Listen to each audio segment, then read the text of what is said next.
Thank you lord, bless your name. प्रभु यीशु मसीह के नाम से दोस्तों आप सभी का 8वें दिन 8वें चैप्टर पे द बुक ऑफ डैनियल की स्टडी पर आप सभी का बेहद बेहद स्वागत है। आशा करता हूं कि आप लोग खैरियत से हैं, सलामत हैं और मेरे यीशु मसीह ने आपको सुरक्षित रखा है। दोस्तों बहुत उत्साहित हूं आज के चैप्टर को लेकर, क्योंकि जैसे मैंने कल कहा था अब टोटल डायमेंशन चेंज हो चुका है डैनियल की पुस्तक का। पहले 6वें अध्याय, माफ करें, पहले 6 अध्याय पूरा डिफरेंट है, 1 से लेकर आपका 6वां अध्याय तक, और फिर 7 से लेकर 12 अध्याय तक टोटल डिफरेंट है। ये आपको बताते आ रहे हैं और आशा करता हूं कि आप लोग उसको समझ रहे होंगे। अब कल यानी कि बीता हुआ दिन यस्टरडे हमने पहला भाग का पहला चैप्टर यानी कि 7वां अध्याय हमने शुरू करा था और आज 8वां दिन है और 8वां चैप्टर है और इसके ऊपर आज अद्भुत चीजें, जैसे मैंने डाला था फेसबुक में, अद्भुत चीजें आपके बीच में रखने जा रहा हूं, जिसके लिए मैं बहुत उत्साहित हूं और उम्मीद रखता हूं कि आप लोग भी वहां से उत्साहित होंगे। चलिए शुरुआत की जो चीजें होती हैं, जैसे कि आवाज ठीक है नीचे टाइप करके बता दें, सिर्फ फेसबुक वाले, यूट्यूब वाले नहीं बताएं, क्योंकि आप लोगों के लिए तो हम ऑलरेडी अपलोडेड वीडियो होता है, तो आप लोग नीचे टाइप करने की जरूरत नहीं है या कॉमेंट्स में डालने की जरूरत नहीं है। लेकिन फेसबुक वाले अभी जो देख रहे हैं करंट लाइव, आप लोग जरूर बता दें आवाज कैसी है, विजुअल अभी तक कैसा आ रहा है, और सब कुछ अगर ठीक है तो मैं यहां से आगे बढ़ना चाहूंगा। साथ ही साथ आप लोग जिस कंट्री से, जिस देश से, राज्य से, राष्ट्र से देख रहे हैं, वो सारी मालूमात भी आप लोग हमें जरूर बताएं कमेंट्स बॉक्स में कि कहां से देख रहे हैं, ताकि आपका हाथ भी चलता रहे और आप अपनी प्रतिक्रिया देते रहें। लेकिन जब स्टडी शुरू हो जाता है तो आपका फोकस जो है वो सिर्फ स्टडी पर होना चाहिए। साथ ही साथ दोस्तों आपको यह भी पता है कि बहुत सारे कमेंट्स जो हैं अविश्वासी लोग करते हैं, हालांकि अभी कम हो गया है, लेकिन आप उनकी तरफ ध्यान नहीं देना है और आपको जो है फोकस रहना है टीचिंग के ऊपर। उम्मीद करता हूं कि आप लोग ये बात को समझ गए होंगे। नाउ साथ ही साथ आप कहां से हैं, मतलब मेरी कलीसिया से हैं जिसका नाम है ग्रेस मिनिस्ट्री। मेरी कलीसिया से मतलब होता है, क्योंकि बहुत सारी कलीसिया हैं तो उसमें कॉन्टेक्स्ट को समझिए। कुछ लोग कहते हैं कि यीशु की कलीसिया, आप नहीं समझते क्या करें। सो आप ग्रेस मिनिस्ट्री मुंबई से हैं, मुंबई के बाहर जितनी कलीसिया हैं, क्या कहते हैं, जितने पास्टर्स मेरे साथ जुड़े हैं, जिनके मैं मेंटरिंग करता हूं और वो अलग अलग डिनोमिनेशन के होने के बावजूद भी मेरे मेंटरिंग में हैं या मैं उनको लीड कर रहा हूं, तो वे भी अपना उपस्थिति दर्ज कराएं। साथ ही साथ दोस्तों आप सभी को पता है कि इन सभी जगहों से लोग मुझे देखते हैं। मुंबई है, पुणे है, नागपुर है, पंजाब है, गुजरात है, कर्नाटक है, आंध्र प्रदेश है, तमिलनाडु है, ओडिशा है, राजस्थान है, हरियाणा है, कोल्हापुर, शोलापुर, छत्तीसगढ़, भोपाल मध्य प्रदेश में ही आता है। लेकिन मध्य प्रदेश में जबलपुर भी है, इटारसी भी है, क्या कहते हैं, होशंगाबाद है, और भी बहुत सारे हैं, क्या कहते हैं, दिमाग में नहीं आ रहा है। झारखंड है, सिलीगुड़ी है, हिमाचल प्रदेश है, जम्मू कश्मीर है, शिमला है, कोलकाता है, आसाम है, बंगाल है, नासिक है, दिल्ली है, गोवा है, नॉर्थ ईस्ट है, उत्तराखंड है, रांची है और उत्तर प्रदेश है। उत्तर प्रदेश में बहुत कुछ आता है, लखनऊ आता है अगर मैं गलत नहीं हूं, बिहार आता है, गया आता है, क्या कहते हैं, मुझे काफ़ी लोग मैसेज कर रहे हैं कि आप ये पर्टिकुलर शहर का भी नाम लीजिए। अब क्या होता है ना भैया, जैसे स्टेट को हम डाल चुके होते हैं या राज्य को, स्टेट को, तो उसमें बहुत सारे सिटीज़ आते हैं, तो नहीं ले पाऊंगा, बहुत लंबा भी टाइम हो जाता है, ठीक है ना।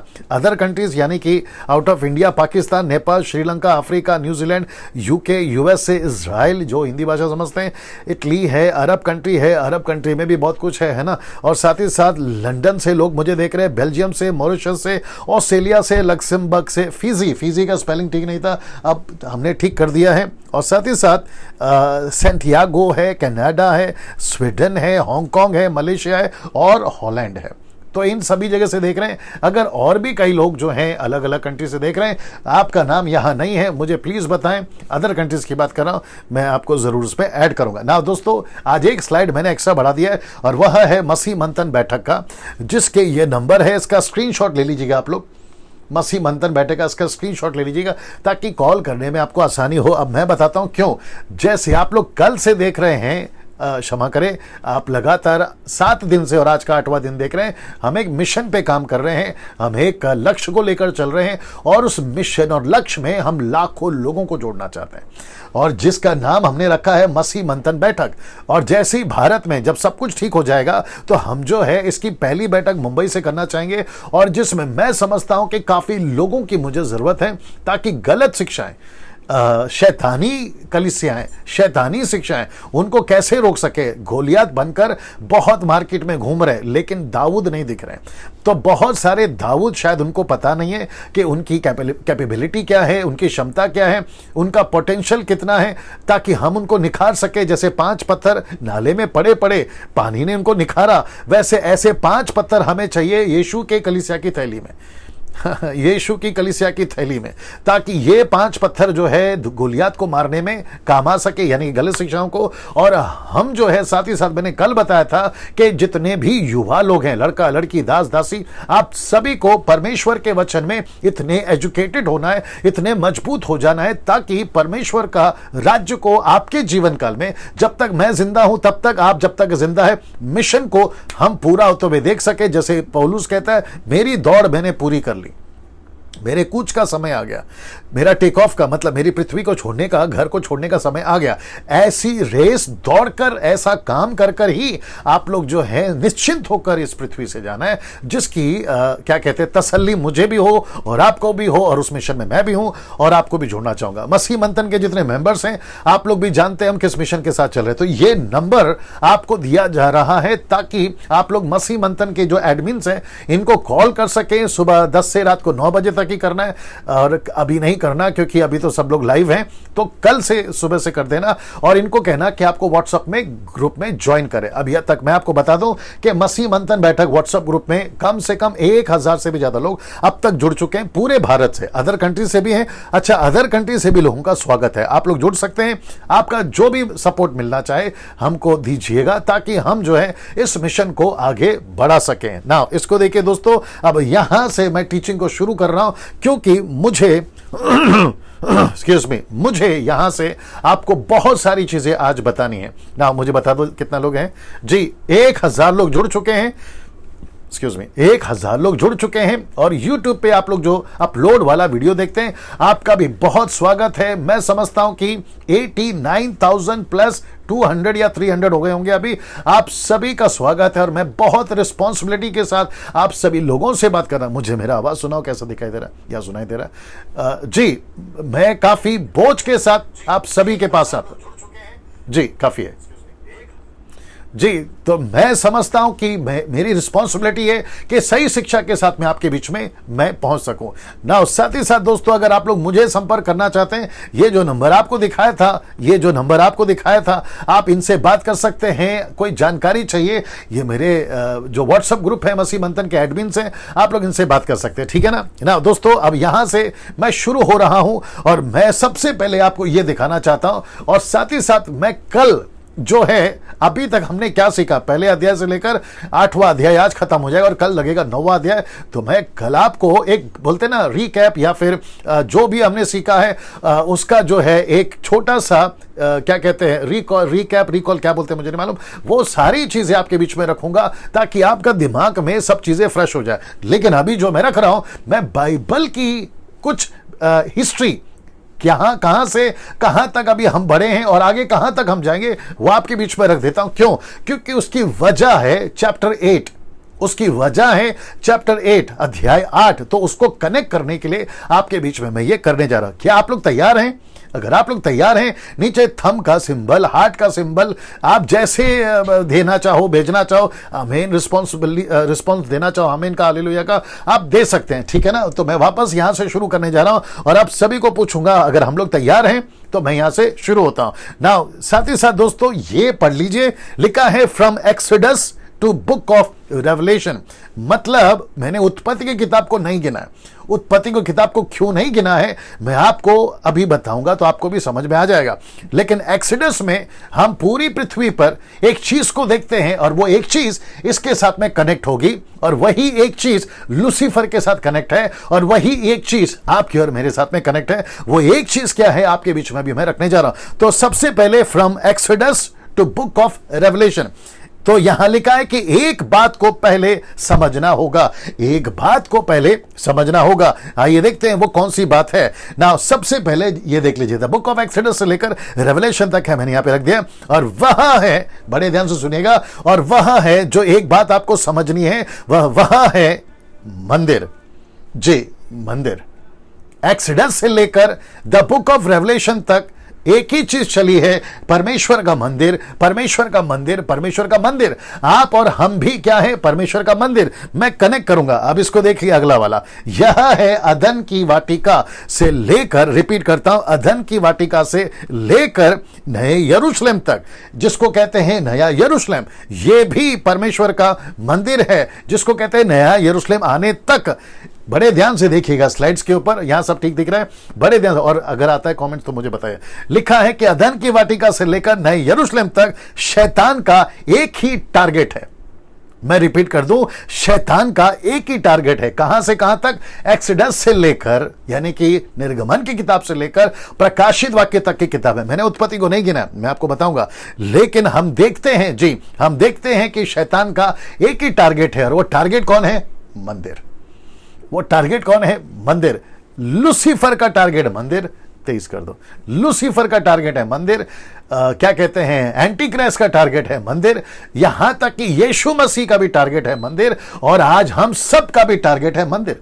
लेकिन लूसीफर का टारगेट मंदिर क्यों है? क्योंकि वो नहीं चाहता था, क्षमा करें, निर्गमन की किताब से लेकर प्रकाशित वाक्य तक और यरूशलेम आने तक उसका एक ही टारगेट है कि मंदिर को नाश किए। मंदिर को नाश करने का मतलब क्या? आपको और मुझको नाश करे, ठीक है ना? तो उसको भी याद रखिए। सो मंदिर, दिमाग में रखिएगा उसको ना। अब दोस्तों यहां पे मैं कुछ रख रहा हूं, आइए देखते हैं क्या लिखा है। लिखा है जी, क्रिएशन से लेकर फ्लड तक, मतलब यहां से लेकर आपका जो बाढ़ आया था नूह के जमाने में, जिसको कहते हैं फ्लड, वहां से लेकर वहां तक में, क्रिएशन से लेकर फ्लड तक में, आप जानना चाहते हैं कितने साल का गैप है? 2000 वर्ष का गैप है। 2000 वर्ष का गैप है।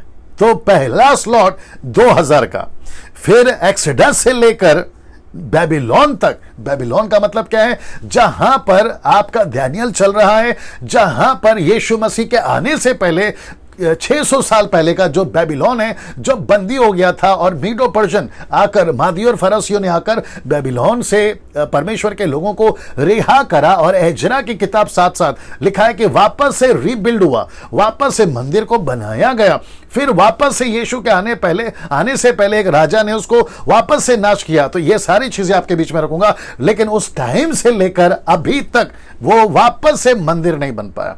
और आप सभी जानते हैं कि यरूशलेम का मंदिर अभी वर्तमान में फिलिस्तीनियों के कब्जे में है, फिलिस्टाइंस के कब्जे में है। ये आप लोग इस बात को जानते हैं, इजराइल के कब्जे में नहीं है ना। वापस आता हूं कि यहां से लेकर क्रिएशन से लेकर फ्लड तक का 2000 साल का गैप है, लेकिन एक्सोडस से लेकर बंदी होने तक, यानी कि बेबीलोन तक में, नबूकदनेस्सर राजा दानियल तक में, वो यहां भी 2000 वर्ष का गैप है। अगर आप समझ गए होंगे, वापस से कह देता हूं, ये चित्र को देख लीजिए। मैं ये सब इसलिए कर रहा हूं ताकि आपको समझा सकूं कि अभी पिक्चर कैसा है आपके बाइबल का।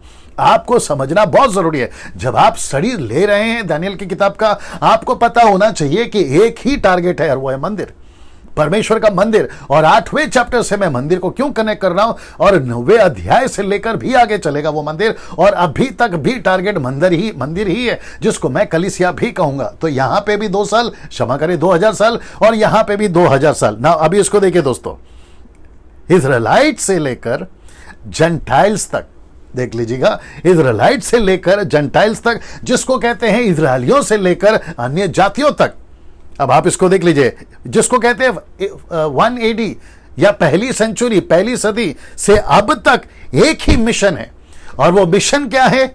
जो मंदिर से कनेक्टेड है, जो कलीसिया से कनेक्टेड है। मैं रिपीट करता हूं कि इजराइलाइट्स से लेकर जेंटाइल्स तक एक ही मिशन है। मिशन क्या है?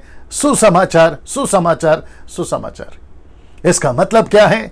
यीशु मसीह चाहता है आज की मंदिर को अगर बचाना है, आज की मंदिर यानी आप और मैं, 1 कुरिन्थियों 3:16, अगर उस मंदिर को बचाना है और मंदिर में लोगों को ऐड करना है, क्योंकि यहां से कॉन्सेप्ट चेंज हो गया और यहां पे अभी कॉन्सेप्ट आ गया। मैं कल इसको और भी जो है गहराई से और डिटेल से आपके बीच में लेकर आऊंगा। तो इसका मतलब है कि इजराइलाइट्स को परमेश्वर ने अपने लीज से हटा दिया और यीशु मसीह ने फोकस करा अन्य जातियों पर।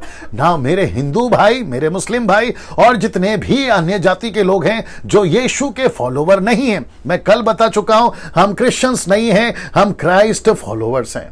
मैं रिपीट कर देता हूं, हम क्रिश्चियंस नहीं हैं, हम क्राइस्ट फॉलोवर्स हैं। मैंने कल भी कहा था कि मेरी बाइबल मुझे नहीं बताती कि यीशु मसीह क्रिश्चियन का परमेश्वर है। मुझे बाइबल यह बताती है कि यीशु मसीह जो है वो सबका है, जिसके चलते जेंटाइल्स आ गए, जिसके चलते अन्य जाति आ गए। और यही वजह है कि हम प्रचार करते हैं, सड़कों पर हम इसलिए निकलते हैं, आपके घर का दरवाजा हम इसलिए खटखटाते हैं, आपके ऑफिस, स्कूल, कॉलेजेस में, आपके शोरूम में, आपका रेस्टोरेंट्स में और आपके हर गांव कस्बों में हम इसलिए पहुंचते हैं क्योंकि हमें कहा गया है कि सुसमाचार इजराइलियों से हटाकर अब सुसमाचार जो है अन्य जातियों को पहुंचाया गया है, और यह सुसमाचार ही परमेश्वर का मिशन है। तो इसका मतलब है मुझे वापस से आपको थोड़ा सा पीछे लेकर जाना होगा ताकि पिक्चर को मैं वापस से क्लियर कर दूं ना। वापस आते दोस्तों यहां पे आप लोग देख लीजिएगा, ठीक है ना। एक बात आपको समझनी बहुत जरूरी है, from Exodus to book of Revelation एक बात चल रही है, और वह है परमेश्वर का मंदिर।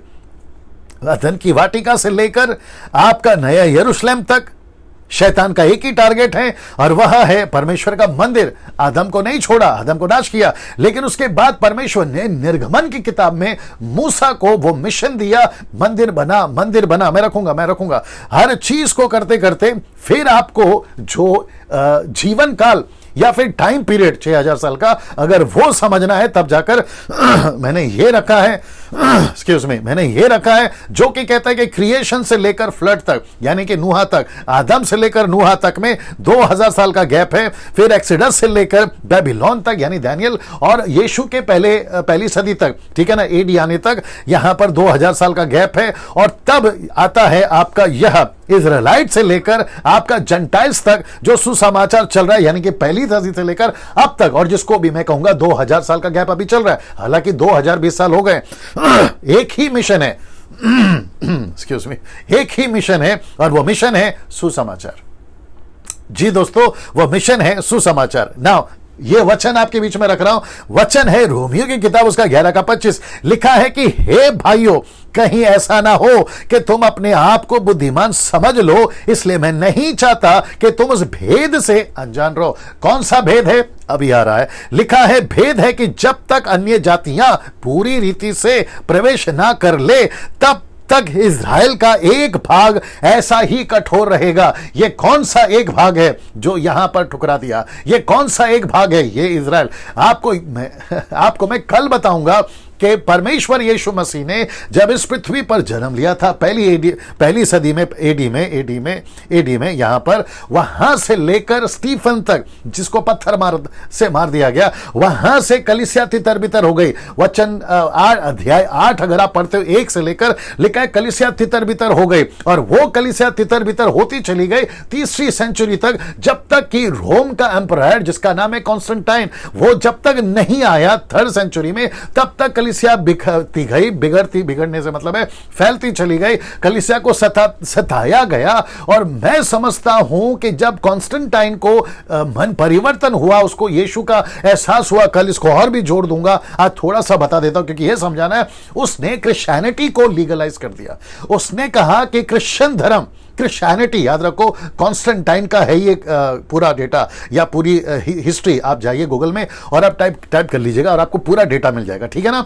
सो मैं वापस कहता हूं कि 3री सदी में कॉन्स्टेंटाइन ने क्रिश्चियनिटी को लीगलाइज कर दिया, लेकिन वहां एक गड़बड़ हो गई, मैं जिसको कल भी बोलूंगा। गड़बड़ यह हो गई कि जो सुसमाचार था उसमें धर्म आ गया।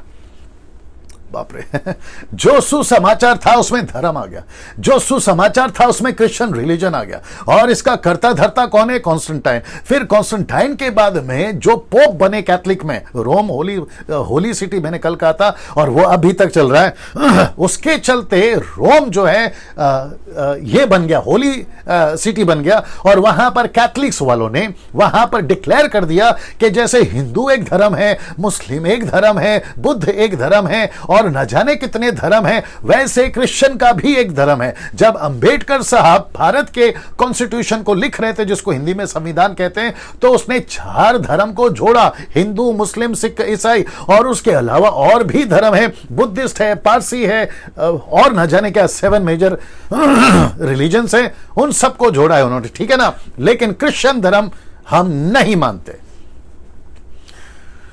वाह वापस कह देता हूं कि डैनियल राज क्रिश्चियन धर्म को नहीं मानता।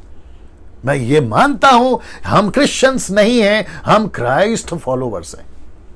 क्रिश्चियन का शब्द, क्रिश्चियनिटी का शब्द, क्रिश्चियन रिलीजन जो है ये 3rd सेंचुरी में आया था कॉन्स्टेंटाइन के द्वारा।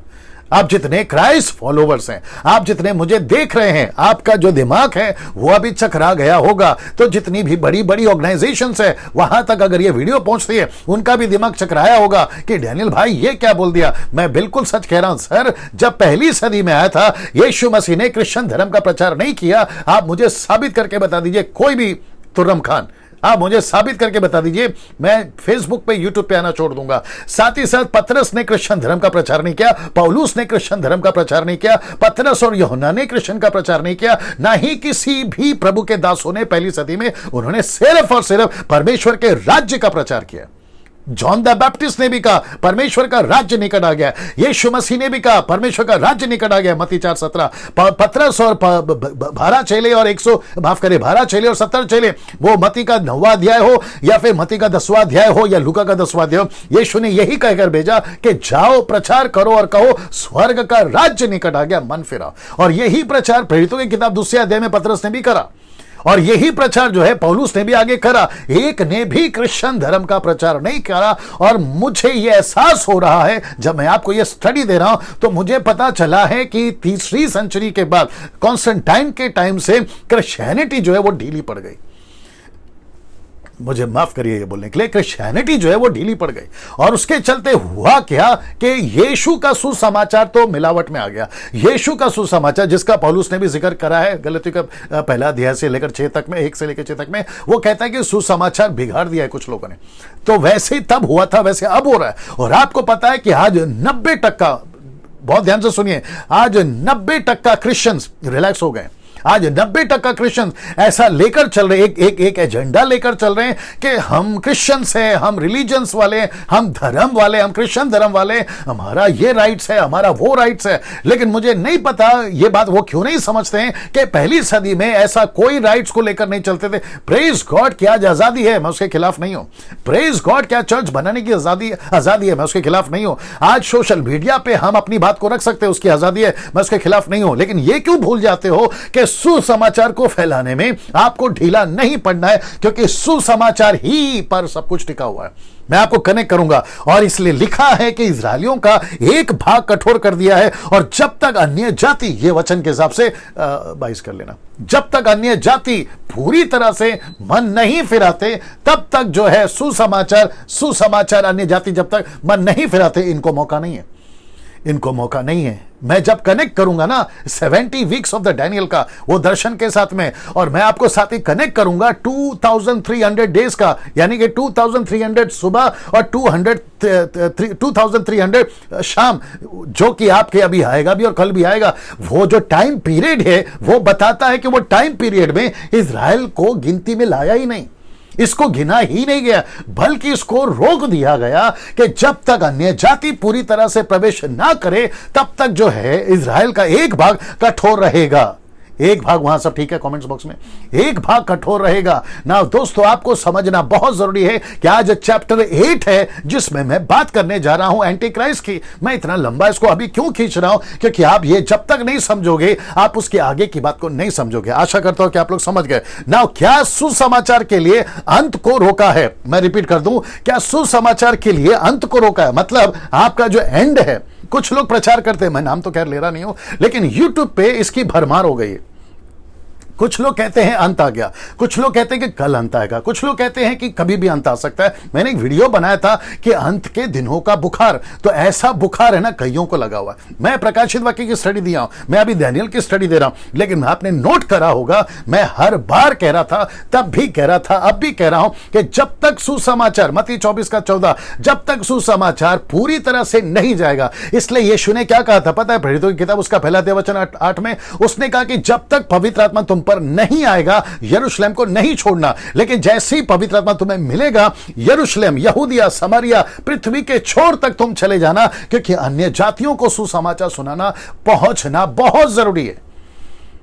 हाँ, सुसमाचार पहुंचना बहुत जरूरी है। सुसमाचार पहुंचना बहुत जरूरी है। यही वजह है कि सुसमाचार को पहुंचाने के लिए जाने जा रही हैं, लोग कत्ल कर रहे हैं। भारत में कुछ किस्से अभी हुए हैं 1-2 हफ्ते के अंदर, कईयों को पीटा गया है, कई नक्सलाइट ने कुछ पास्टरों को मारा गया है, उनको मार दिया गया। ये सारी चीजें चल रही है। मैं तो कहता हूं कि ये तो चिल्लर है अभी जो हो रहा है। जो पहली सदी में हुआ ना, घटनाएं घटी हैं, वो तो भयंकर हैं। अगर हम उसकी तुलना करें आज की तारीख में, वो भयंकर हैं। और मैं समझता हूं कि कल मैंने कहा था, परसों भी मैंने कहा था कि मसीहों को एक चीज आपके दिमाग से, जहन से निकालना है, और वह है डरपोकपन, कावर्डनेस, घबराहट, डर, ये निकालना है। मैं आप सभी मसीहों को कहना चाहता हूं, जहां जहां से भी देख रहे हैं, यीशु मसीह के नाम से मैं अभी आपसे कहता हूं कि यीशु मसीह के नाम से तुम्हारे अंदर से सुसमाचार के लिए जो डर पनपा है ना, जो कुछ लोगों ने डाला है, वो निकल जाए, वो निकल जाए। मैं वापस पढ़ देता हूं क्या लिखा है। क्या सुसमाचार के लिए अंत को रोका है? तो जवाब है, क्वेश्चन मार्क रखा है। क्या जवाब, क्या जानना चाहोगे? जवाब है जी हां। इस प्रार्थना को और इस स्टेटमेंट को जो मैं भी रखने जा रहा हूं, वो मत्ती के 24:22 में लिखा है, यदि वे दिन घटाए ना जाते। कौन से दिन ना घटाए जाते? लिखा है अंत को आने में, एंटी क्राइस्ट को प्रकट होने में, लूसीफर को प्रकट होने में अगर वो दिन घटाए ना जाते, जरा देख लीजिए, तो कोई प्राणी ना बचता। तो कोई प्राणी ना बचता, मतलब एक भी आत्मा नहीं बचती, क्योंकि लूसीफर और एंटी क्राइस्ट और अंधकार की ताकतें इतनी मजबूत और इतने कठोर और इतने गुस्से के साथ में पृथ्वी पे काम कर रहे हैं, जिसका झलक मत्ती लूका की किताब उसका 10वां अध्याय वचन 17, 18, 19 में देखते हैं कि यीशु मसीह ने कहा, मैं बिजली की नाई लूसीफर को गिरता हुआ देख रहा था। वो गुस्सा है उसका, लूसीफर का, और लूसीफर आज भी गुस्से में है। जीसस क्राइस्ट, क्या करूं थोड़ा सा ट्रैक से हटना पड़ेगा। लूसीफर ने मत्ती 13:25 में लिखा है कि जब खेत का स्वामी सो गया तो उसने कई जंगली बीज बो दिए। हॉलीवुड, टॉलीवुड, बॉलीवुड वो एक बीज है, पॉलिटिक्स वो एक बीज है, बिजनेस वो एक बीज है, एंटरटेनमेंट वो एक बीज है, भ्रष्टाचार वो एक बीज है, पाप का जीवन वो एक बीज है। ऐसे बहुत सारे बीज उसने संसार में बो दिए हैं, और उसको अच्छे से पता है कि मनुष्य जब तक इस चक्र में फंसा रहेगा, मुझे बिजनेसमैन बनना है, मुझे नेता बनना है, मुझे अभिनेता बनना है, मुझे ये कमाना है, मुझे वो कमाना है। इसलिए यीशु ने क्या कहा मत्ती की किताब उसका 16:26 में, उसने कहा मनुष्य सारे जगत को प्राप्त करे, अपने प्राण की हानि उठाए, उसे क्या लाभ होगा? ये शैतान का प्लान है। इसलिए लिखा है कि अगर यीशु प्रार्थना नहीं करता, अगर कुछ चुने हुए प्रार्थना नहीं करते, उसमें दानियेल भी एक है, पौलुस एक है, पतरस एक है, मैं समझता हूं कि अंत को नहीं रोका जा सकता था। इसलिए लिखा, यदि वे दिन घटाए ना जाते तो कोई प्राणी ना बचता, परंतु चुने हुओं के कारण वे दिन घटाए जाएंगे। ये चुने हुए के कारण दिन घटाए जाएंगे। ये प्रेजेंट फ्यूचर को बताता है, ये आगे वाले जीवन को बताता है जहां अभी हम जी रहे हैं। आप इस बात को समझिए। तो इसका मतलब है कि सुसमाचार ने किसी को रोक के रखा है। वो किसको रोक के रखा है? अंत को। किसको रोक के रखा है? एंटी क्राइस्ट को। किसको रोक के रखा है? वो तीसरा छोटा सिंह जिसका भी मैं जिक्र करूंगा। किसको रोक के रखा है? लूसीफर को हरकत करने से। किसको रोक के रखा है? सुसमाचार के विरोध में आने वाले उन सभीयों को रोक के रखा है, ताकि सुसमाचार अन्य जाति तक पहुंचे ना। दोस्तों इसको देख लीजिए, इसको देख लीजिए। दूसरा थिस्सलुनीके 2:6-7 में मैं वापस इसको कनेक्ट कर रहा हूं। रोक के रखा है, देखिए क्या लिखा है, और अब तुम उस वस्तु को जानते हो। ये वस्तु कौन है? पवित्र आत्मा। ये वस्तु कौन है? सुसमाचार। जानते हो जो उसे रोक रही है, उस वस्तु को जानते हो जो उसे रोक रही है। उसे रोक रही है। किसको रोक रही है? अंत को। किसे रोक रही है? लूसीफर को। किसे रोक रही है? एंटी क्राइस्ट को रोक रही है। वह अपने ही समय में प्रकट हो। See this connection? ये कनेक्शन देखिए आप, उसको रोक रही है ना। फिर क्या लिखा है? क्योंकि अधर्म का भेद अब भी कार्य करता जाता है, और पर अभी एक रोकने वाला है। एक रोकने वाला सुसमाचार है, एक रोकने वाला पवित्र आत्मा है। जब तक वह दूर ना हो जाए वह रोके रहेगा। क्या दूर ना हो जाए? तब जब तक अन्य जाति पूरी तरह से यीशु मसीह में ना आ जाए। वो आखिरी व्यक्ति कौन है मुझे नहीं मालूम। वो इंडोनेशियन है, वो अफ्रीका का है, अमेरिका का है, जापानीज कंट्री का है, अपने भारत का है। वो एक व्यक्ति कौन है, और वो एक व्यक्ति कौन से युग में, माफ करे, कौन सी पीढ़ी में आएगा नहीं पता। आज चल रही है 21वीं सदी, उसके बाद में आएगी 22वीं पीढ़ी। इसी के चलते मेरा फोकस क्या है पता है? ग्रेस मिनिस्ट्री के लोग, आप लोग भी सुनिए जो मेरी कलीसिया के लोग हैं, और साथ ही साथ मसीह मंथन के बैठक के लोग आप भी सुनिए। यही वजह है कि मैं बार बार कह रहा हूं कि सुसमाचार के लिए हमें लोगों को तैयार करना है। यीशु का राज्य फैले उसके लिए हमें तैयार करना है। मत्ती 28-18 नहीं बोलना, जहां पे लिखा है कि चेला बनाओ, कलीसियाओं की स्थापना करो, जातियों में जाओ। लिखा है कि उनके जातियों में, उनकी भाषा में चेले बनाओ। मिशनरीज को भेजो, यीशु का कार्य को करो, और इसको करने में कोई मायके लाल रोक नहीं सकता। मार सकते हैं, रोक नहीं सकता, हमको हटा सकते हैं, रोक नहीं सकता, पास्टर को जला सकते हो, चर्च को जला सकते हो, बाइबल को फाड़ सकते हो, आप जो है हमें रोकने के लिए बिल पास कर सकते हो, लेकिन किसी मायके लाल में दम नहीं है कि परमेश्वर की सामर्थ को आके रोक के बताए। नहीं रोक सकते सर, इतिहास गवाह है, अच्छे अच्छे खत्म हो गए। आप जो आजकल हमको धमकियां देते हो ना कि हम भारत से मसीहों को निकाल देंगे, निकाल के बता बेटा, यह बात को आपको समझना होगा।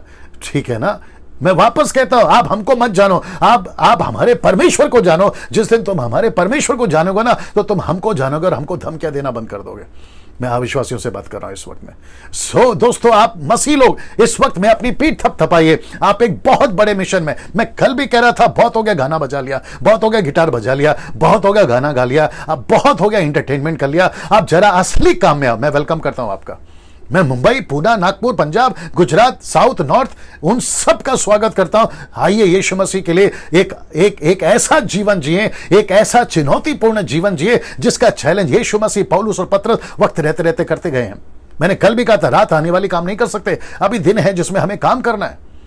जैसी भी परिस्थिति हो, कोरोना वायरस हो, लॉकडाउन हो, या फिर आने वाले दिनों में और भी कई भयंकर बातें हो, लेकिन यीशु का सुसमाचार नहीं रुकना चाहिए, क्योंकि यीशु मसीह ने किसी को रोक के रखा है। अंत को रोक के रखा है, एंटी क्राइस्ट को रोक के रखा है, लूसीफर को। जितने लोगों को समझ में आ रही है, आप अपना अपना नीचे जो है टाइप कर दीजिए जैसा आपको ठीक लगा ना। दोस्तों, इसको देखिए, अदन की वाटिका हो, मूसा का तंबू हो, सुलेमान का मंदिर हो, रीबिल्ड मंदिर हो, एजरा साथ साथ में, जो कि दानियल के बाद, एजरा की किताब साथ साथ कहता है कि दानियल के बाद में मीडो एंड पर्शियन, मादी और फरसियों ने बेबीलोन में जो बंदी थे उनको निकाल कर वापस से मंदिर बनवाया, और फिर वापस से वो मंदिर किसने नाश किया मैं वो भी बताऊंगा। 175 171 में मैं बताऊंगा आपको, नाश किया। फिर वापस से जो नाश हुआ है, उसके बाद से लेकर अब तक वो मंदिर वापस नहीं बना, वो मंदिर वापस नहीं आया, और इज़राइल को परमेश्वर ने वापस नहीं किया। यीशु ने कहा है कि तुम राजमिस्त्रियों ने जिस पत्थर को तुच्छ जाना, उसी पत्थर को यीशु मसीह परमेश्वर यहोवा ने खोने का सिरा बना। सुसमाचार यीशु मसीह। कनेक्ट करूंगा। या फिर आज की कलीसिया हो, तो इसका मतलब क्या है? लूसीफर तब से लेकर अब तक, अदन की वाटिका हो, मूसा का तंबू हो, रीबिल्ड मंदिर हो एजरा साथ साथ का, या फिर आज की कलीसिया, शैतान का एक ही काम है, कैसे भी करके रोको, कैसे भी करके खत्म करो। मंदिर मंदिर मंदिर मंदिर कैसे बनेगा? सुसमाचार। ओल्ड टेस्टमेंट का कॉन्सेप्ट अलग है, न्यू टेस्टमेंट का कॉन्सेप्ट अलग है, लेकिन एक ही चीज लेके चल रहे, मंदिर। आई hope you got the point. अब यहां से क्या आप तैयार हैं? वाह, क्या आप यहां से तैयार हैं? आइए आपको सबसे पहले यह याद दिला दूं कि दानियल की जो भविष्यवाणियां हैं, प्रोफेसीज फुलफिलमेंट, उसके 3 कॉन्सेप्ट है या 3 थियरीज हैं। सबसे पहला है प्राइमरी, दूसरा है आपका सेकेंडरी, और तीसरा है फाइनल। तो जब भी दानियल कोई प्रोफेसी, कोई दर्शन, कोई भी सपना बताता देखता है, तो वह उसके जीवन काल में घटा होना चाहिए, जैसे कि नबूकदनेस्सर का और बेलशस्सर का पूरा घटना उसके जीवन काल में घटा। सेकेंडरी का मतलब है कि उसके 200-300 साल बाद में घटी है, लेकिन फाइनल का मतलब है आज की बात में। तो दानियल को 3 एंगल से जो है दर्शन, स्वप्न, भविष्यवाणी बताया गया। तो जब आप लोग पढ़ते हैं the book of Daniel chapter 1 to 12, आपको ये 3 चीजों को दिमाग में रख के पढ़ना है। आई hope you got the answer. Now दोस्तों, अब इसको देख लीजिए, ये बहुत इंटरेस्टिंग है। यहां सब ठीक चल रहा है? कमेंट बॉक्स में सब ठीक चल रहा है? ओके। नाउ दोस्तों, जब सबसे पहला दानियल ने दर्शन देखा, वो चाहे बेबीलोन हो, वो चाहे मीदो पर्शियन हो, वो चाहे ग्रीस हो, वो रोम हो, तो उसने ऐसे देखा, जिसको कहते हैं मेटल के रूप में देखा। मेटल का मतलब है सोना, चांदी, पीतल, लोहा। ऐसे देखा, जिसका मैं समझता हूं कि जब हम इसको देखते हैं, कैसे बताऊं, अब लेवल चेंज हो रहा है, मुझे वो बताना है आपको। अब लेवल चेंज हो रहा है, तो पहले मेटल आता है, लोहा, माफ करें, सोना, चांदी, पीतल, लोहा। इसका मतलब क्या है? ये सब एक जगह पे हैं, ये सब एक जगह पे रहकर अपने टेरिटरी को बना रहे थे, ये सब जगह नहीं फैले। फिर उसके बाद में ये जानवर आ गए जिसकी स्पीड है, किसी को विंग्स है, किसी को खतरनाक बताया, किसी को खूंखार बताया। अब यहां से अभी दृश्य चेंज हो रहा है। अब यहां पे क्या हो रहा है पता है? इनकी जो है ना उड़ान बढ़ रही है, अब इनका फैलना बढ़ रहा है। वापस कहता हूं, एक जगह पे थे, अब यहां पर ये फैल रहे हैं, किसी की तेज दी गई है, किसी को उड़ने दिया गया है। लेकिन अब जो मैं रख रहा हूं, ये भी रख देता हूं, ये आ गया आपका रेवलेशन वाला, चैप्टर 13 वाला आ गया। यहां पर भी आप देख लीजिए, अब यहां स्टैचू नहीं है, लेकिन ये जानवर है। लेकिन अब दानियल की किताब 2 अध्याय 7वां अध्याय, रेवलेशन का 13, अब यहां सिंगों पर जोर हो रहा है। सिंग, हॉर्न्स, सिंग, उस पर जोर हो रहा है। अब आप देखिए, वापस से बता देता हूं। स्टैचूज थे पहले, फिर उसके बाद में आपका जानवर आ गए, जिसको पंख है, जिसको स्पीड है, खुखार है, तेजी है। लेकिन अब चेंज हो गया है, अब आ गया है सिंगो, हॉर्न्स, ये आ गए। ऐसा क्यों? क्योंकि चैप्टर 8 3 प्रकार के सिंगों के बारे में बताता है, या सिंह के बारे में बताता है, 3 प्रकार का। वाह! अब सिंह का मतलब क्या है, मैं प्रकाशित वाक्य की किताब में बता चुका हूं, मैं आप वापस बता देता हूं। सिंह का मतलब है अथॉरिटी, सिंह का मतलब है पावर। तो ये जहां जहां पहुंचते हैं, ये वहां पर पावर हासिल कर लेते हैं।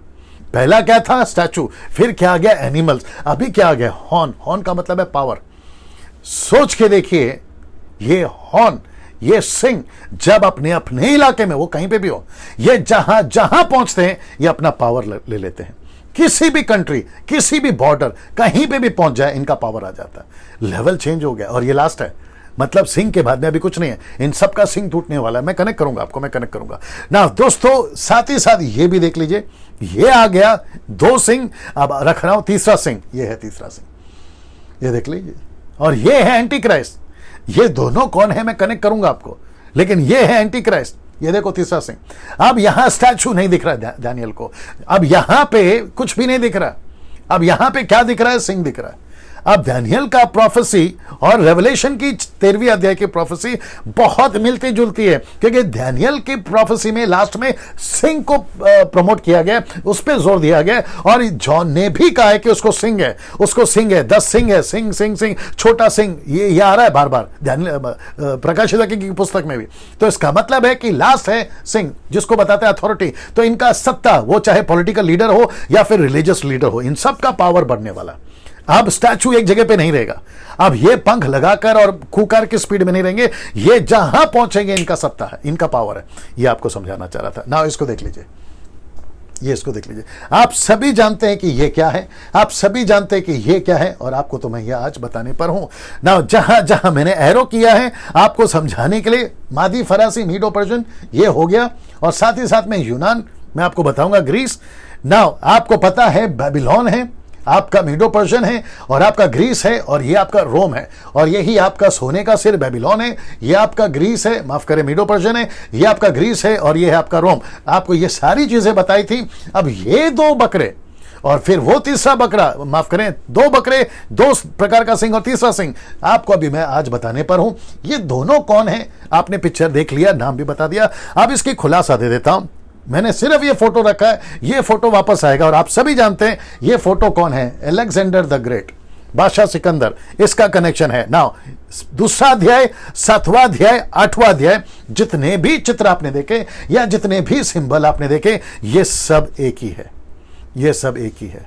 सो फर्क इतना है कि परमेश्वर चेंज कर रहा है दर्शन को, अपोक्लिप्टिक को, यानी कि चिन्हों को, लेकिन उसका निचोड़ और उसका अर्थ सब एक ही है।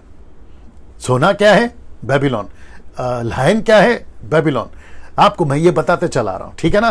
तो ये सब एक है। अब यहां से वक्त को भी ध्यान रखना है। अब यहां से सबसे पहला वचन आपके बीच में रखने जा रहा हूं। जो दर्शन दानियल ने देखा, जो सपने दानियल ने देखा, मैं वो रखने जा रहा हूं। लिखा है, उपरोक्त दर्शन के बाद मुझ दानियल को राजा बेलशस्सर के राजकाल के 3रे वर्ष में एक दर्शन दिखाई दिया।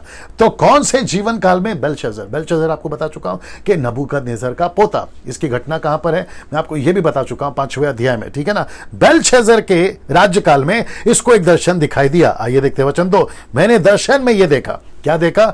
लिखा है कि एलाम प्रदेश के राजधानी शूशन नागढ़ में मैं हूं, यह मैंने दर्शन में देखा। उसके बाद मैंने देखा कि मैं उल्हे नाम नदी के किनारे खड़ा हूं। यह मीडो पर्जन का राज आ चुका है, यानी कि मादी फरसियों का राज आ चुका है। और दानियल यहां पर एक राजकाल कार्य में जो है स्थगित किया गया था, और यह ऑलरेडी राजा के अधिकार से ऑलरेडी यहां पर काम कर रहा था। तो ऐसे टहलते टहलते काम करते करते लिखा है कि नदी के किनारे, उले नदी के किनारे उसने ये दर्शन को देखा। वचन 3, मैंने दृष्टि की, ऊपर दृष्टि की, मैंने कुछ देखा। ऊपर क्या देखा? तो देखा कि नदी के तट पर एक मेढ़ा खड़ा है। उसके 2 सिंग हैं, मैं फोटो दिखाऊंगा। ये दोनों सिंग बड़े बड़े थे, पर एक सिंग दूसरे सिंग से थोड़ा बड़ा, ज्यादा बड़ा था। जो सिंग बड़ा था वह छोटे सिंग के बाद निकला। जो बड़ा था वो छोटे सिंह के बाद निकला। तो छोटा सिंह है मादी और बड़ा सिंह है फारसी, मीडो पर्शियन। मीडो छोटा है, पर्शियन बड़ा है। ये भी आपको बता देता हूं, फोटो देख लीजिएगा जी। दिखा दो, क्या दिखा रहा था वो? कितने हैं? ओके, 1600 लोग अभी तक जुड़े हैं। उन सभी 1600 लोगों से कहना चाहता हूं, शायद आप लोग लेट जुड़े हैं, किसी भी नेगेटिव कमेंट्स को रिप्लाई नहीं देना है। वो हमारी टीम यहां पे काम कर रही है। और साथ ही साथ मसीह मंथन बैठक व्हाट्सएप ग्रुप ज्वाइन कर लीजिए। उसका नंबर मैं पहले दिखा चुका हूं, आप लोग जाकर लास्ट में उसको देख लेना जब अपलोड हो जाएगा। और साथ ही साथ मेरे चैनल को, डैनियल राज के चैनल को यूट्यूब पे जाइए, सब्सक्राइब कर लिए। आपको भी पैसे नहीं लगेंगे, और मैं तो खैर पैसे नहीं कमाता।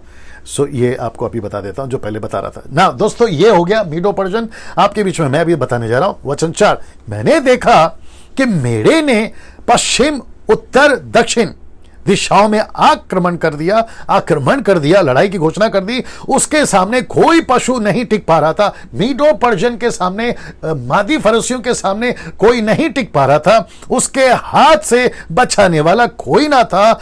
उसने मनमाना व्यवहार किया और स्वयं को खूब उन्नति करा। और ये छोटा सा एरो है जो कि बताता है कि आपका नॉर्थ है, वेस्ट है और साउथ है। यहां से आकर ये मीडो पर्शियन ने, मादी फरोसियों ने आक्रमण करना शुरू किया। ये आपको थोड़ा सा समझाने के लिए मैंने मैप रखा है, ठीक है ना। दोस्तों, अब आ रहा है वचन 5। जब उस पर विचार कर ही रहा था, किस पर? ये 2 सिंग वाले क्या कहते हैं, मेढ़ों पर मैं विचार कर ही रहा था, तो अचानक से उसने कुछ और देखा। तो मैंने क्या देखा कि एक बकरा, जिसको इंग्लिश में कहते हैं ही गोट, ही मतलब पुरुष, ही गोट, ठीक है ना। जब मैंने विचार कर देखा तो मैंने देखा कि एक बकरा पश्चिम दिशा से आया, वेस्टर्न, पश्चिम दिशा से आया। उसने भूमि को स्पर्श किए बिना ही, याद रखो, भूमि पर स्पर्श किए बिना ही, यह बताता है उसकी स्पीड। मैं रखूंगा फोटो। समस्त पृथ्वी की परिक्रमा की, मतलब पूरी पृथ्वी पर इसने ट्रैवल किया। मैं बताऊंगा कौन है वो, ठीक है ना। फिर लिखा है कि और उसके पश्चात वह मेढ़ के समीप आया, और लिखा है कि बकरे की दोनों आंखों के मध्य एक विचित्र सिंह था। बकरे के दोनों आंखों के मध्य एक विचित्र सिंह था। मैं उसको भी कनेक्ट करूंगा, ये पहले आप देख लीजिएगा। ये है ही गोट, जिसको एक ही सिंह है। ये है दानियल, और ये है वो एक बकरा, ही गोट जिसको कहते हैं, जिसको एक ही सिंह है। अब इसको देखिए, लिखा है कि बिना पैर छुए, मतलब धरती पे बिना पैर रखे, इसकी रफ्तार और इसकी स्पीड सब ठीक है। वहां पे इसकी स्पीड देख लीजिए। ये कौन है मैं कनेक्ट करूंगा आपको, ठीक है ना। हालांकि कुछ लोग समझ भी गए होंगे। वचन 6, जिसे 2 सिंह वाले मेढ़े को मैंने नदी तट पर खड़े देखा था, उसकी ओर यह बकरा क्रोध में भरकर दौड़ा। ये फोटो दिखा देते हैं, ये देख लीजिए। ये है दानियल, ये है मीडो पर्शियन, आपका ये है सिकंदर, और आप देख सकते हैं। और मैं फोटो अभी आपको बताऊंगा ना। वचन 7 बता देता हूं। मैंने देखा कि वह मेढ़े के एकदम पास पहुंच गया, और उसके प्रति वह क्रोध से उबल रहा था। मतलब उसने गुस्से में, बादशाह सिकंदर की बात कर रहा हूं, उसको मारना था, नाश करना था। वह उस पर टूट पड़ा और उसने उसके दोनों सिंह तोड़ डाले, मतलब राज्य को खत्म कर दिया। मीडो पर्शियन का राज्य उसने खत्म कर दिया। अब इसको देखिए, मेढ़े में इतना बल नहीं रहा कि वह बकरे का सामना कर सके। सेनापति, सेना सब खत्म हो गए, उसकी प्रॉपर्टी खत्म हो गई होगी। ऐसे करते हुए कहा कि अब उसमें कोई ताकत नहीं रही, ये उसको बताता है। बकरे ने मेढ़े को भूमि पर पटक दिया। फिर लिखा है कि उसको अपने खुरों से रौंद डाला। बकरे के हाथ से उस मेढ़े को बचाने वाला कोई ना था। क्यों? क्योंकि बादशाह सिकंदर का दबदबा ही ऐसा था। फोटो दिखा देता हूं पहले, ये देख लीजिए। ये है सिकंदर, ये है ही गोट जिसको कहते हैं बकरा, ये है मेढ़ा जो कि मीडो पर्शियन को बताता है, मादी और फरसियों को बताता है। अब जरा एरो देख लीजिए कहां कहां रखा है। ये है अलेक्जेंडर द ग्रेट यानी बकरा, और यह है आपका मीडो पर्शियन यानी कि मेढ़ा। चैप्टर 8 का ये खुलासा अभी तक का, तीसरा हॉर्न आना बाकी है। सो दोस्तों और विश्वासियों, और आप जो अभी न्यू कमर्स हैं, आप जब बाइबल को पढ़ते हैं तो जैसे मैं शुरू से कह रहा हूं, प्रकाशित वाक्य की पुस्तक से कह रहा हूं, सब कुछ चिन्ह में बताया जाता है, एपोक्लिप्टिक जिसको कहते हैं, साथ ही साथ सिंबॉलिक है। तो जब आप बकरा पढ़ रहे हैं तो ये बकरे में आपको किंग अलेक्जेंडर दिख रहा है। अब आप सोच के देखिए परमेश्वर कितना सटीक, कितना एक्यूरेट और कितना स्पष्ट है, कौन सा राजा कब आएगा, वो राजा का नाम क्या होगा, वो राजा का चिन्ह क्या होगा, अपोक्लिप्टिक की बात में बताते हुए दृष्टांत के रूप में एक एक चीज को क्लियर कर रहा है। Can you believe this? आप कुछ मूर्ख लोग हैं जो कहते हैं इनकी बाइबल करप्ट हो गई है। मूर्ख लोग कहते हैं, क्या करूं उन लोगों का वो कहते हैं इनका इनका इनका सब झूठ है। वाह रे वाह, हाँ, इनका सब झूठ है, तुम्हारा अकेले का सच्चा है। मैं वापस कह रहा हूं, कल भी कहा था तुम्हारे में नहीं घुस रहा हूं। अगर जिस दिन तुम्हारे में घुसना शुरू करूंगा ना तो फिर तुम जवाब देने के लायक नहीं रहोगे। आप मेरे साथ में समझो इस बात को। पहला वापस आता हूं अपने मसीह भाइयों के पास में। दोस्तों जब आप बाइबल पढ़ते हैं, वो चाहे दानियल की पुस्तक हो, वो चाहे रेवलेशन की पुस्तक हो, वो यीशु की 4 किताबें हो, बीज बोने का दृष्टांत, राई का दाना, पहाड़, जमीन पे छुपा हुआ खजाना, या पत्थर या हीरा, सुअर और कुत्तों के आगे, ये सब अपोक्लिप्टिक है, ये सब दृष्टांत और चिन्ह के रूप में है, सिंबॉलिक है। तो जब आप पढ़ते हैं तो पवित्र आत्मा से मदद मांगिए। जब आप पढ़ते हैं तो पवित्र आत्मा से मदद मांगिए। मेरी टीम बता रही है कि इस वक्त में 1700 लोग देख रहे हैं, 1700। मैं उन सभियों का धन्यवाद देता हूं। खूब शेयर करिए। अरे हाँ, और एक बताना भूल गया, कमेंट बॉक्स में सब ठीक है दोस्तों? आप लोग क्योंकि अभी बड़ी तादाद में सब आ गए हैं, आपका तो पहला स्वागत है, ठीक है ना। अच्छा, मुझे ऐसा लगता है कि जब 12 दिन समाप्त हो जाएंगे, या फिर बीच में भी आप लोग कर सकते हैं, पूरे दिन भर में सिर्फ शाम का टाइम छोड़कर, और खास करके सैटरडे संडे कर सकते हैं। मुझे ऐसा किसी ने बताया और वो लोग कर भी रहे हैं और करने पर भी हैं।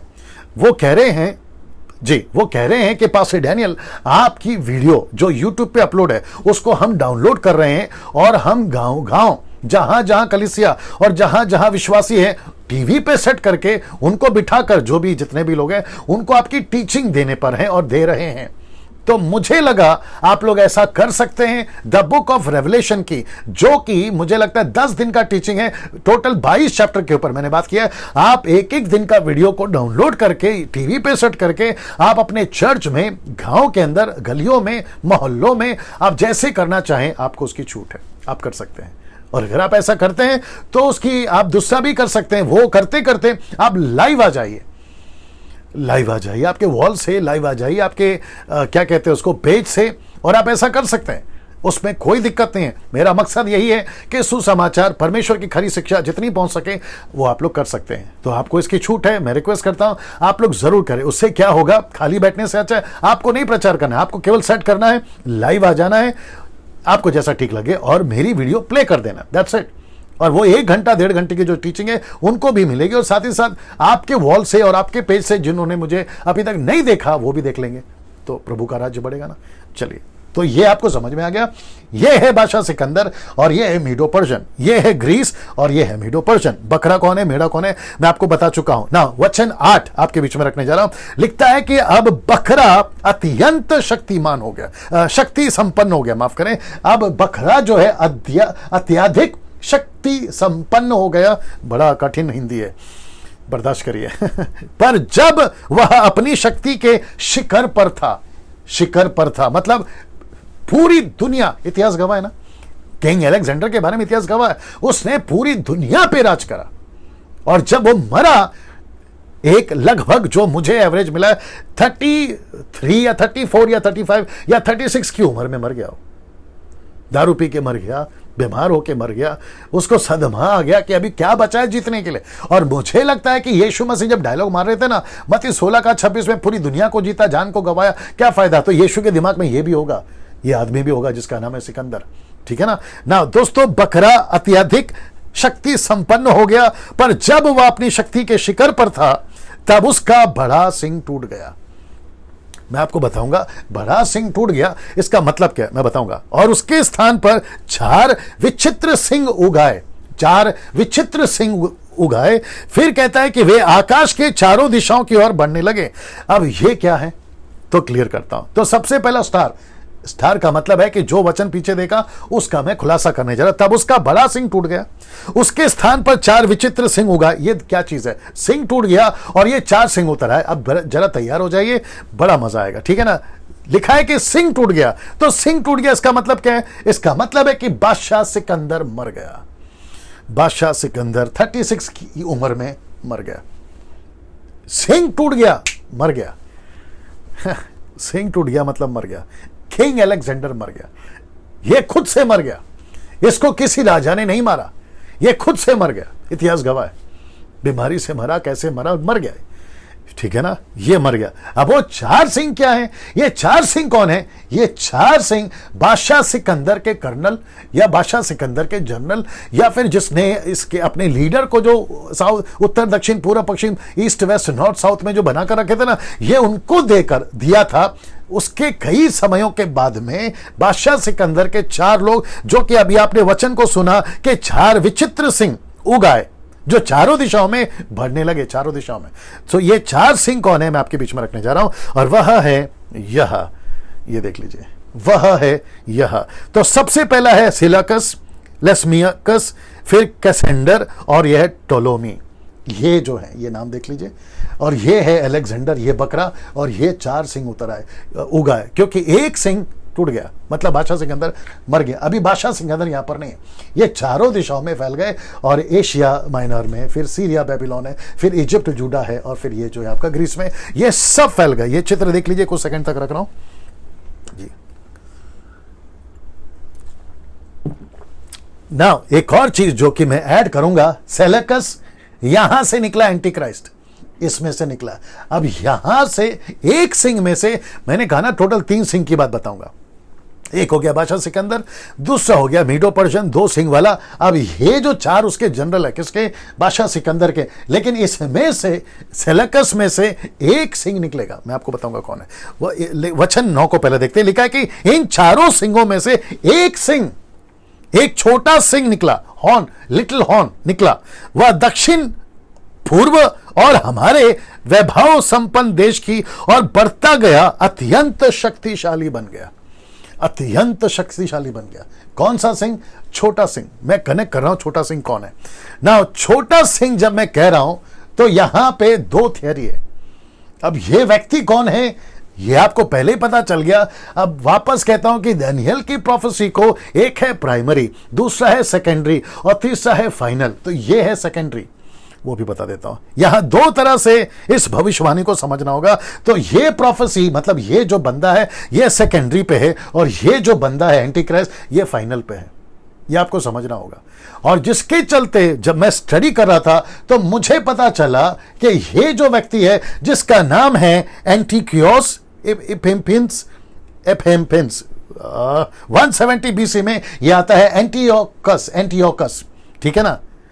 इसका प्रोनाउंसिएशन यही करा था ना हम लोगों ने, हाँ नहीं ये वाला एपिफेंस। ओके, आप लोग देख लीजिए, सितंबर 6 175 बीसी टू दिसंबर 25 164 बीसी, मतलब यीशु के 150 या 75 साल पहले यह व्यक्ति आया था। अब आप जानना चाहोगे, हिस्ट्री गवाह है, गूगल पे टाइप कर लीजिए मिल जाएगा। एंटियोकस ने एंटी क्राइस्ट की तरह राज करा यीशु के 175 साल पहले, एंटी क्राइस्ट की तरह, मतलब लूसीफर की तरह, एंटी क्राइस्ट की तरह। इसने क्या करा पता है, मंदिर यानी कि परमेश्वर का मंदिर जो वापस से रीबिल्ड हुआ था एजरा 7:7 में, ये सब हिस्ट्री है, आप लोग स्टडी कर लीजिएगा, पता चल जाएगा, बट मैंने करके रखा है इसलिए आपके बीच में आ रहा हूं। वापस से जो मंदिर रीबिल्ड हुआ था उसमें जाकर, उसमें बैठकर उसने परमेश्वर के सारे भक्तियों को भंग करा, उसने बीच में आराधना रोक दी, उसने अपना पैटर्न लेकर आया, उसने जंगली सुअरों को उसमें डाल दिया, और उसने वहां पर जानवरों का क्या कहते हैं, इसलिए आपको याद होगा यीशु मसीह ने क्या कहा, परमेश्वर का घर को तुमने डाकुओं का अड्डा बना दिया।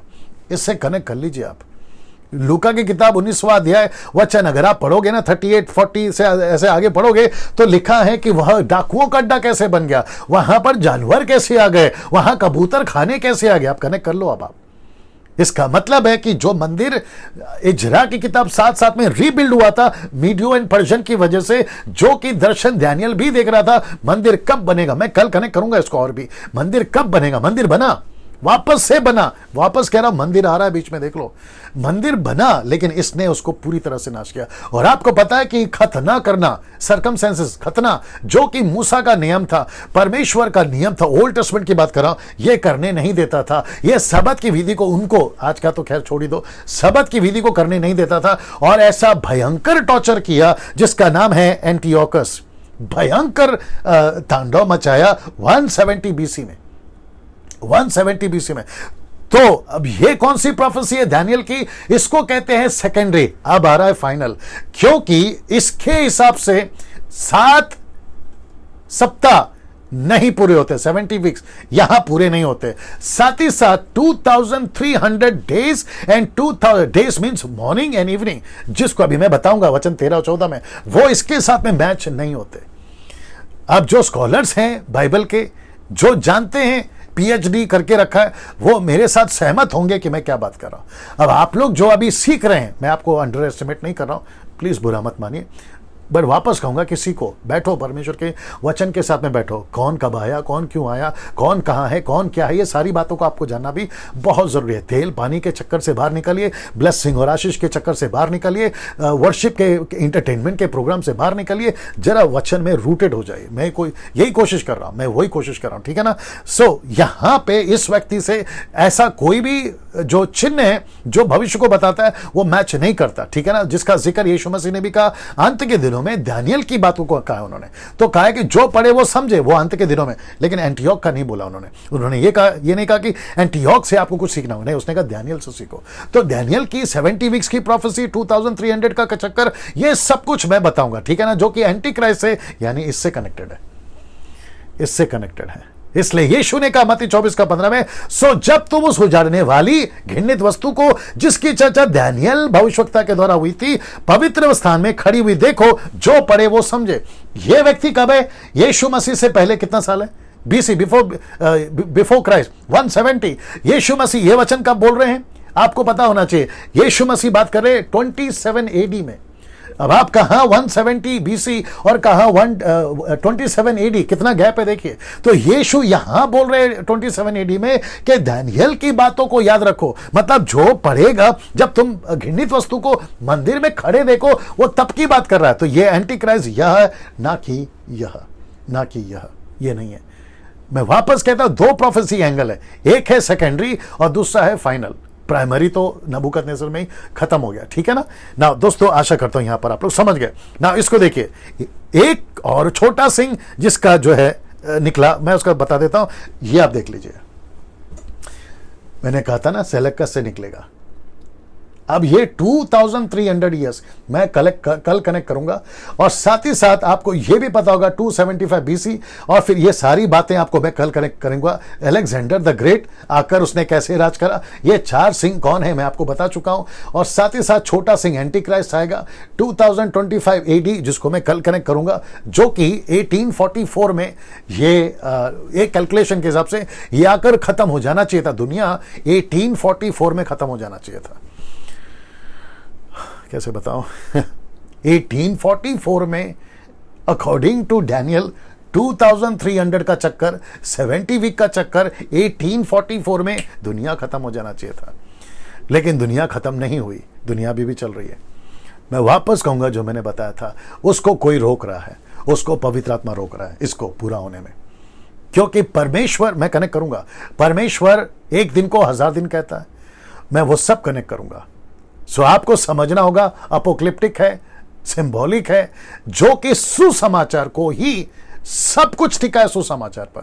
मैं हाथ जोड़ के रिक्वेस्ट करता हूं सभी प्रचारकों को, उन सभी बाइबल टीचरों को, सर आप दानियल की टीचिंग देते हो, आप एंड टाइम की टीचिंग देते हो, आप अंत के दिनों की बात करते हो, चाइना की बात करते हो, आप यहां की बात करते हो, अमेरिका की बात करते हो, और आपकी जितनी भी प्रोफेसीज है ना, झरमाया की बुक से, एजेकिएल की पुस्तक से, आपका यशाया की पुस्तक से आप कनेक्ट करते हो। सर आप कनेक्ट करते वक्त मैंने देखा कुछ वीडियो आप लोगों की, मैं नाम तो नहीं लूंगा कि कौन कौन है, आप लोग शायद जान भी गए होंगे, वो सुसमाचार को हाईलाइट क्यों नहीं करते, जबकि यहां पे सब कुछ सुसमाचार पर ही टिका हुआ है। सब कुछ सुसमाचार पर ही टिका हुआ है, सब कुछ सुसमाचार पर ही टिका हुआ है। ठीक है ना, मेरे पास में वक्त कम है, वचन 10 पे आ जा रहा हूं। वह बढ़ता बढ़ता स्वर्ग की सेना तक पहुंच गया। कौन? छोटा सिंह, बता रहा हूं कौन है, एंटी क्राइस्ट। लिखा है कि उसने तारों गणों में से कुछ तारों को पृथ्वी पर फेंक दिया, उनको रौंद डाला। ये कौन है मैं बताता हूं। तो सबसे पहले ये दो चित्र देख लीजिए, कहां तक पहुंच गया उसकी सिंह। ये देखिए एंटी क्राइस्ट की सिंह कहां से कहां तक पहुंच गई। इसका मतलब क्या मालूम है, ऐसा कोई प्रत्यक्ष रूप में, विजिबल रूप में आपको हॉर्न्स नहीं दिखेगा, सिंह नहीं दिखेगा। बात है अपोक्लिप्टिक की, बात है दृश्य की, बात है दर्शन की। वहां सब ठीक चल रहा है सलू, है ना। और साथ ही साथ उसने जाकर जमीन पे पटक दिया। अब ये लोग कौन हैं और ये किसके पीछे पड़ा है? वापस आएगा मंदिर।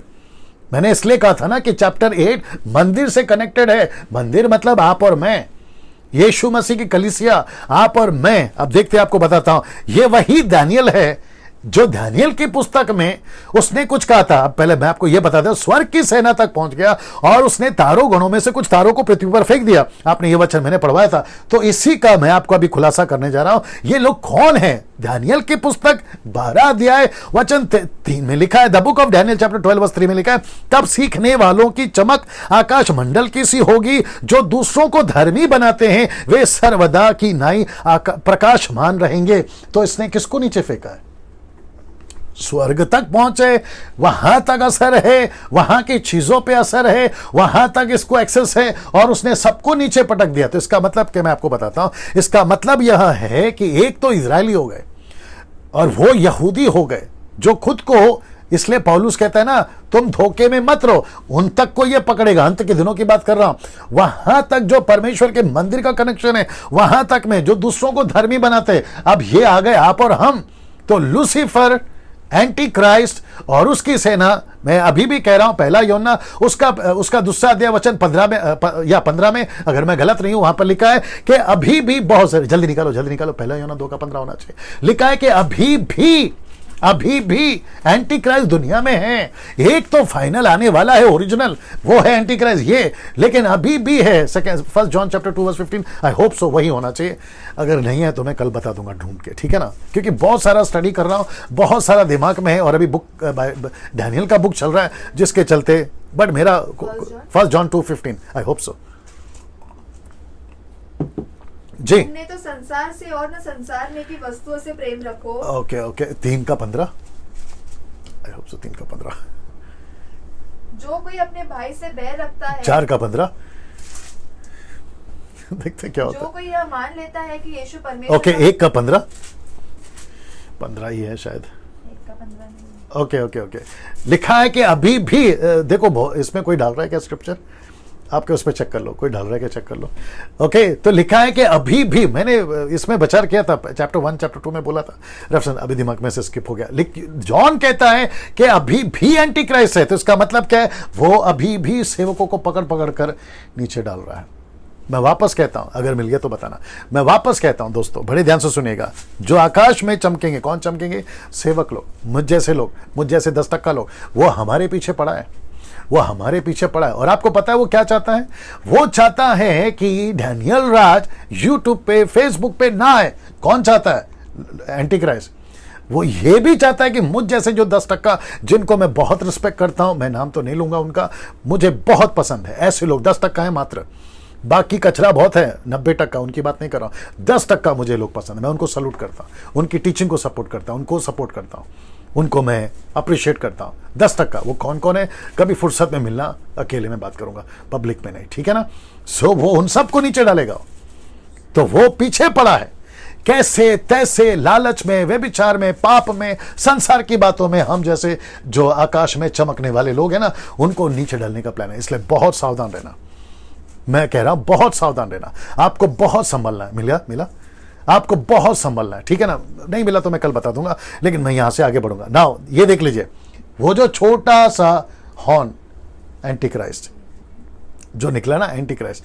नाउ ये छोटा सिंह साथ ही साथ रिप्रेजेंट करता है रोम को भी, क्योंकि इसका सत्ता 1 जॉन 2:17 बोल रहे हैं। पढ़ो। संसार और उसकी अभिलाषाएं दोनों मिटने जाते हैं, हाँ। पर जो परमेश्वर की इच्छा पर चलता है वह सर्वदा बना रहेगा। नहीं, लिखा है कि एंटी क्राइस्ट अभी भी जगत में। मैं कल बता दूंगा, कोई दिक्कत नहीं है। Let's not waste the time on that, ठीक है ना। चलिए दोस्तों, यहां पे फोकस करेंगे।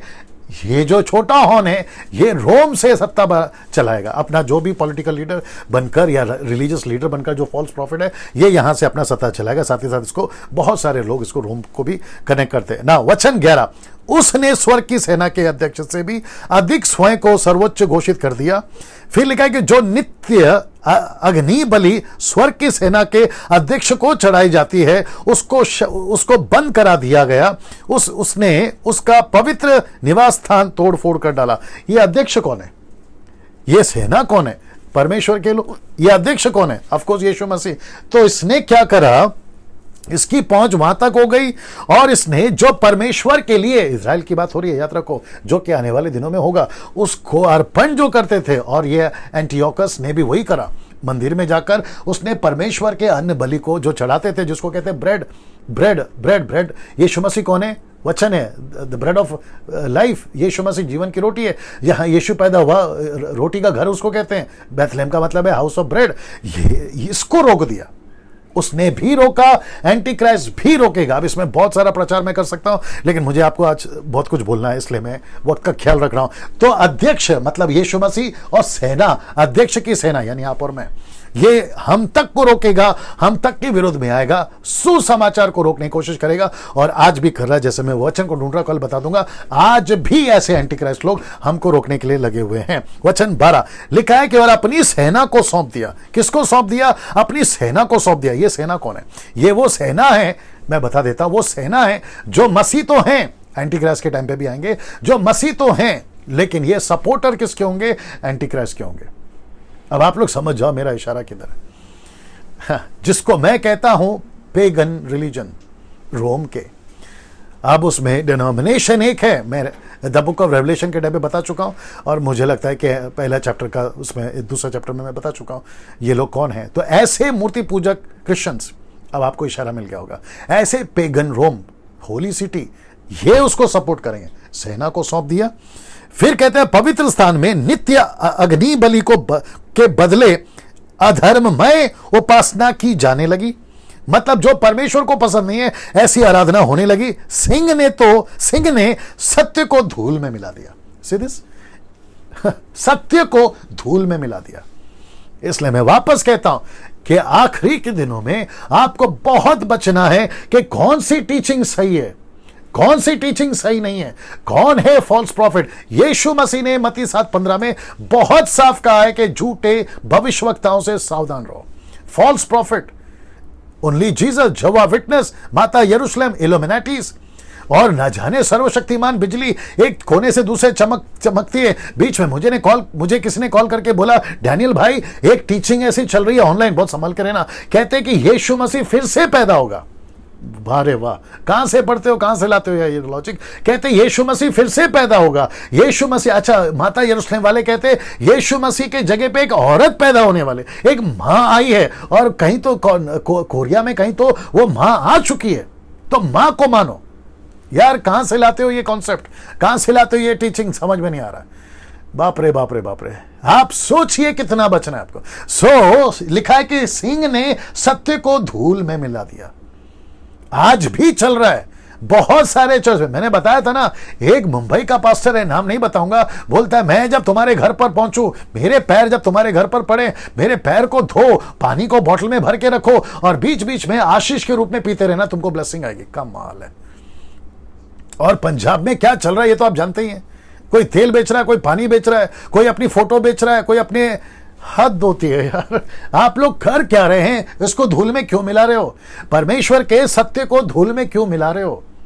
ये है एंटी क्राइस्ट का प्लान, ये है मंदिर को तबाह करने का प्लान। इसलिए मैं आपको बिगिनिंग में वहां पर लेकर गया था, शुरुआत से लेकर मैंने आपको बता दिया अभी तक लूसीफर का एक ही प्लान है। इसलिए पौलुस कहता है मुझे पता है कि मेरे जाने के बाद परमेश्वर का घर, जो जीवित परमेश्वर का कलीसिया है, उसमें ऐसे लोग आएंगे जो सब कुछ बिगाड़ देंगे। पौलुस ने बोला इस बात को।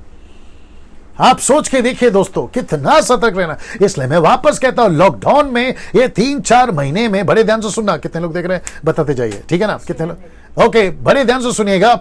आपके लॉकडाउन में परमेश्वर आपको मौका दिया है, अपनी डॉक्ट्रिन चेक करिए। पास्टरों में आपसे भी बोल रहा हूं, बाइबल टीचरों में तुमसे भी बोल रहा हूं, आप कहीं के भी हो, विद द रिस्पेक्ट बोल रहा हूं, बात को समझिए, ठीक है ना।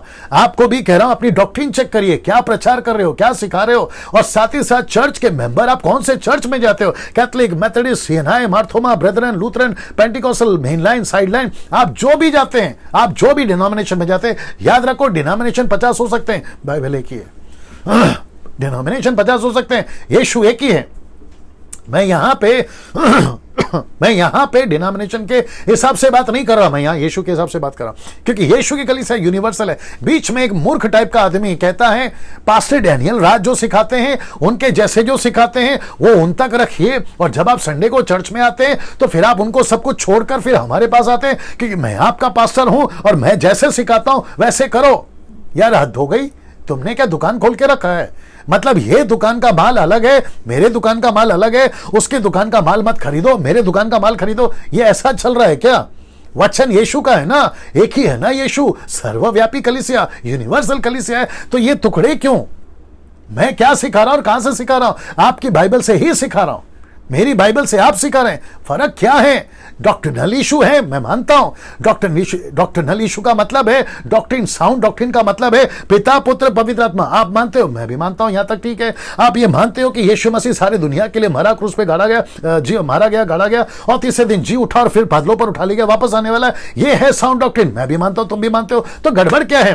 पवित्र आत्मा के 9 वरदानों को तुम मानते हो, मैं भी मानता हूं, except that gibberish, not the घुलोसा जिब्रिश, मैं उसको नहीं मानता, मैं उसके खिलाफ हूं। जो वचन है मैं उसको लेके चल रहा हूं। यहां पे भी साउंड डॉक्ट्रिन है, क्या दिक्कत है? तो रोकते क्यों? फिर वापस पूछूंगा, किसकी औलाद हो, शैतान की या परमेश्वर की? जो तुम परमेश्वर के वचन को फेसबुक पे नहीं डालना, व्हाट्सएप पे नहीं डालना, मुझे फॉरवर्ड नहीं करना, कहां से लेकर आए तुम? वापस कहता हूं कि सिंह ने सत्य को धूल में मिला दिया, तो धूल में नहीं मिलाना ना। वचन 12 मैं समाप्त कर देता हूं। और वह अपने न्यायपूर्ण को कार्य में सफल हो गया, अपने माफ करें, अन्यायपूर्ण कार्य में सफल हो गया। मतलब गलत कामों में एंटी क्राइस्ट और एंटीओक उस वक्त में भी और फ्यूचर में, यानी कि फाइनल जो लूसीफर है वो एंटी क्राइस्ट जो है वो सफल हो गया, कामयाब हो गया। दूसरा थिस्सलुनीके 2:4 देखिए क्या लिखा है, जो विरोध करता है और हर एक से जो परमेश्वर या पूज्य कहलाता है अपने आप को बड़ा ठहराता है, यहां तक कि वह परमेश्वर के मंदिर में बैठकर अपने आप को परमेश्वर प्रकट करेगा। तो एंटीओक्स ने भी यही करा और एंटी क्राइस्ट भी यही करेगा। ये चित्र देख लीजिए, आपको ये छोटा सा हॉर्न दिख रहा होगा, anti Christ horn, Antiochus, anti Christ, सत्ता, परमेश्वर के मंदिर में बैठना, ये चित्र आपको मदद करेगा। वहां सब ठीक है? ओके, देख लीजिए ना दोस्तों, वक्त को भी ध्यान रखना है। वचन 13 ये इंपॉर्टेंट है। अब यहां से, यहां पे सपना खत्म हो गया। तब मैंने, कौन? डैनियल, एक भक्त को बोलते हुए सुना। क्या सुना? एक और भक्त उस बोलने वाले भक्त से पूछ रहा था, नित्य अग्नि बलि और विध्यवंसकारी, बाप रे क्या हिंदी है, अधर्म के विषय में जो दर्शन दिखाया गया है वह कब पूरा होगा? मतलब जो अन्न बलि रोकी जा रही है और विध्वंसकारी, इसका इंग्लिश वर्ड ढूंढना पड़ेगा, चलिए कोई नहीं। अधर्म के विषय में जो दर्शन दिखाया गया वह कब पूरा होगा? मतलब जी याद आ गया, मंदिर कब बनेगा, वापस से रीबिल्ड कब होगा, यह कब बनेगा? दूसरा तारों गणों का रौंदा जाना कब तक होता रहेगा? इसको कहते हैं पवित्र लोगों की शहादत, जी, शहीद होना ये कब खत्म होगा, मार्टियर जिनकी मौत हो रही है ये कब खत्म होगा, इन सब का जिक्र जो है ये दानियल पूछ रहा है, आपस में बातचीत भी चल रही है, ये कब खत्म होगा। प्रकाशित वाक्य में भी मैंने बोला था, चैप्टर याद नहीं आ रहा, जहां पर सफेद कपड़ा पहनकर वेदी के नीचे कुछ लोग बोल रहे हैं ये कब खत्म होगा, इनका न्याय कब होगा, ये जो शहीद हो रहे, मार्टियर हो रहे, इनको कब न्याय मिलेगा। अब जरा वचन 14 देखिए, पहले भक्त ने उसको यह बताया, जब तक, जरा देख लीजिए, जब तक 2300 संध्या और सवेरा ना बीत जाएंगे, 2300 ये संध्या और सवेरा जब तक नहीं बीतेगा तब तक यह अधर्म होता रहेगा। उस अवधि के पश्चात पवित्र स्थान शुद्ध किया जाएगा। तो पवित्र स्थान कब शुद्ध किया जाएगा, तो the book of Ezra chapter 7 मैं बता चुका हूं, वो हो गया। लेकिन उसके बाद में एंटियोक्स ने आकर खराब करा, फिर उसके बाद में लूसीफर आएगा, एंटीक्राइस्ट आएगा, वो नाश करेगा, ठीक है ना। तो यहां पे पूछ रहे हैं कि वापस से कब ठीक होगा। तो एक हो गया सेकेंडरी और दूसरा हो गया final. I hope you are understanding, ठीक है ना। नहीं समझ में आ रहा तो वीडियो को वापस से देख लेना, शुरू से आपको समझ में आ जाएगा। वक्त को ध्यान में रखते हुए जितना समझा पा रहा हूं समझने की कोशिश करें। अगर प्रभु ने फिर कभी मौका दिया तो एक एक सब्जेक्ट पे, चैप्टर पे नहीं, एक एक सब्जेक्ट पे बात करके वीडियो डाल दूंगा, ठीक है ना। तो वापस आते हैं कि पहले भक्त ने उसको यह बताया, जब तक 2300 संध्या और सवेरा ना बीत जाए, 2300 जब तक ना बीत जाए, मैं कनेक्ट करूंगा ये क्या चीज है, तब तक ये, और कल तो बहुत ज्यादा इंपॉर्टेंट है, कल तो आना आप लोग, जब तक यह अधर्म होता रहेगा, इस अवधि के पश्चात पवित्र स्थान शुद्ध किया जाएगा। इसका मतलब है कि यीशु मसीह फिर आएंगे, जो कि मिलेनियम है, यीशु मसीह का शुद्धिकरण का है, ये उसको कनेक्ट करेगा। वचन 15, जब मैं दानियल, जब मैं मतलब मैं नहीं, बाइबल वाला दानियल, यह दर्शन देख चुका, तब मैंने इसके अर्थ को समझने का प्रयत्न किया। मैंने देखा कि सहसा मेरे सम्मुख कोई आकर खड़ा हो गया, वह मनुष्य जैसा दिखाई दे रहा था, वो मनुष्य जैसा दिखाई दे रहा था। ये कौन है मैं आपको बताऊंगा, मैं बताऊंगा अभी आपको ये कौन है। साथ ही साथ आपको यह भी बता दूं कि जब मैं प्रचार कर रहा था उत्पत्ति के 6वें अध्याय में, sons of God and daughters of men, मैं जब प्रचार कर रहा था, मैंने कहा था कि स्वर्गदूत जो है वो मनुष्यों का रूप ले सकते हैं। अब आप जानना चाहोगे ये कौन है। वचन कह रहा है, मैंने किसी मनुष्य की वाणी सुनी, वह उले नदी के दोनों तटों के मध्य में से निकली थी, नदी के तट में से निकली थी। उस वाणी ने ऊंचे स्वर से कहा, क्या लिखा है, ओ गैब्रियल, इस मनुष्य को दर्शन का अर्थ समझा दे। कौन है ये? गैब्रियल, ये है गैब्रियल, जिसको मनुष्य जैसा देखा, ये है गैब्रियल। नाउ लिखा है ओ गैब्रियल, लास्ट में आता है एल, एल का मतलब है एलोहिम। तो स्वर्गदूत का नाम परमेश्वर से जुड़ा है, यह भी आपको बता देता ना। वचन 17, अंत गैब्रियल मेरे समीप आया, जहां मैं खड़ा था। जब वह मेरे समीप आया तब मैं डर गया। और ऑब्वियस है, यूहन्ना भी डर गया था। जब उसने स्वर्गदूत को देखा तो वो भी डर गया था, यह भी स्वाभाविक है, यह भी डर गया था। भूमि पर मुंह के बल गिर पड़ा, वो भी गिर पड़ा था, प्रणाम करने लगा। स्वर्गदूत ने उसको रोका। उसने मुझसे कहा, ओ मानव, जो दर्शन तूने देखा है उसका अर्थ समझ। यह दर्शन युगांत के विषय में है। युगांत के विषय में मतलब अंत के विषय में है। ओ मानव मतलब दानियल को बोल रहा है, ओ मानव सुन इस बात को ना। वचन 18, वह मुझसे बोल ही रहा था कि मैं अचेत हो गया। अचेत का मतलब है मैं बेहोश हो गया, या मेरा दिमाग खत्म हो गया, या मैं ना नीचे गिर गया। और आपको पता है ना ये कितनी उम्र का है, दानियल 90 साल का हो गया, ये बुजुर्ग एजेड हो गया था, ये उम्र हो गया थी इसकी। साथ ही साथ भूमि पर औंधे मुंह गिर पड़ा, पर उसने मुझे स्पर्श किया, मुझको पैरों पर खड़ा करा दिया। दानियल नीचे गिर गया, कमजोर हो गया। एक तो भयंकर सपना देखा है। अच्छा, साथ ही साथ आपको यह भी बता दूं कि दानियल को परमेश्वर से जितना प्यार है ना, परमेश्वर के से भी प्यार था और परमेश्वर के मंदिर से भी प्यार था, ये था दानियल। और यही तो यीशु ने कहा ना प्रकाशित वाक्य 2:4 में, तो मुझसे प्यार करते हो, तेरा प्यार पहला ठंडा हो गया, मन फिरा, लौट करा, पहले के समान काम कर। तो परमेश्वर का प्यार मंदिर, परमेश्वर का प्यार मंदिर, मंदिर का मतलब क्या है, मिशन, मिशन का मतलब क्या है, सुसमाचार। तो जो प्यार करेगा वो सुसमाचार सुनाएगा, जो सुसमाचार सुना रहा वो प्यार करेगा, सीधे।